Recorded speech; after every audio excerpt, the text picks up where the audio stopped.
네, 여러분 반갑습니다. TV 기자입니다. 이번 시간에는 최근 카누 EV에 업데이트된 내용을 좀 전해드리려고 합니다.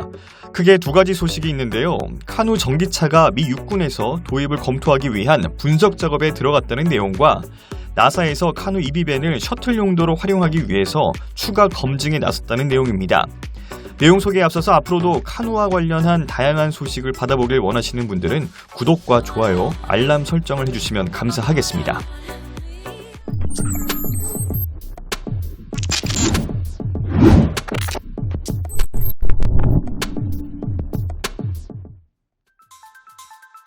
먼저 미 육군에서 카누 전기차의 분석과 테스트에 나섰다는 내용 전해드리겠습니다. 실은 이 소식은 미 현지 시간으로 15일에 나왔었습니다. 당시 월마트와의 계약 소식 이후 곧바로 나온 내용이었는데요. 미 육군에서 당장 도입한다는 것도 아니고 단순히 어떤 차인지 알아보겠다고 딱 한 대를 카누 측이 요청했기 때문에 굳이 관련 소식을 전하지는 않았었습니다.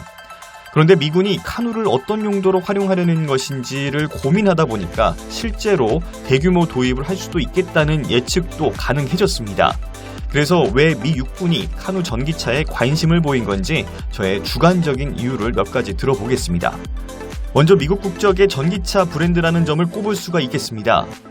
탄소 중립이 글로벌 이슈로 떠오르면서 전 세계적으로 친환경차 도입이 빠르게 확산하고 있습니다. 특히 관공서를 중심으로 우선적인 전기차 보급 정책이 나오면서 미 관공조직의 큰 손인 육군에서도 전기차 도입이 중요한 과제였을 거란 추측을 해볼 수가 있습니다. 다만 보안이 철저한 만큼 해외 브랜드 전기차가 아닌 자국 브랜드의 전기차 도입을 꾀할 수밖에 없었을 테고, 그래서 카누 전기차가 미 육군이 검토 중인 여러 미국 자동차 브랜드 중 하나일 수 있겠다는 추측이 가능했습니다. 두 번째는 소음이 적고 많은 병력이나 물자를 나를 수 있다는 점입니다. 전기차는 시동이 걸렸는지도 모를 만큼 조용합니다.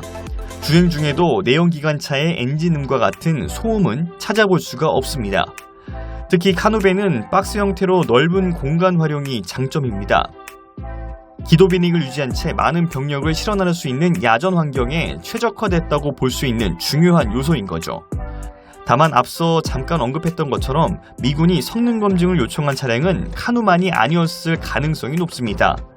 특히 현재 미 군용 차량인 허머의 경우 전기차 버전도 이미 선보인 데다가 활용도도 높아서 허머 EV가 미 육군의 선택을 받을 가능성도 배제할 수 없는 상황입니다. 이런 가운데 토니 아큘라 카누 CEO는 여러 특수 환경에 따라 사용자의 목적에 맞게 개조할 수 있는 카누의 기술을 입증할 수 있는 아주 좋은 기회라면서 이번 육군의 분석에 강한 자신감을 내비추기도 했습니다.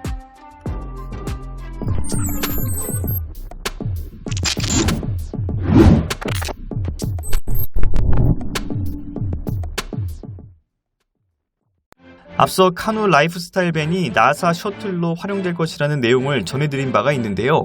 이와 관련해서 최근 나사 승무원들이 직접 우주 복장을 착용하고 카누 전기차에 오르면서 테스트를 하는 모습이 공개됐습니다. 이 모습이 공개되기 전부터 카누 라이프스타일 밴은 나사 내부에서 시험 운행을 한 것으로도 알려졌는데요. 아직 실체가 나오지 않은 차량이라 상용화 가능성을 의심받는 일도 많았지만 앞으로는 전 세계 최고 브레인들을 직접 실어 나르는 차량으로 주목받을 수 있을지 기대를 모으고 있습니다. 나사 측이 지난 4월 카누와 계약한 금액은 15만 달러 수준으로 알려졌습니다. 라이프스타일 밴의 한 대당 가격이 34,000달러 수준인 점으로 미뤄볼 때 넉 대의 차량이 나사 내부를 주행할 것으로 예상됩니다. 그리고 이번 아르테미스 달 탐사 프로젝트에 나서는 승무원들부터 카누 셔틀을 이용할 것으로 전망됩니다. 앞으로 추가 소식이 나오는 대로 더 자세한 내용을 다루도록 하겠습니다. 지금까지 TV기자의 EV 분석이었습니다.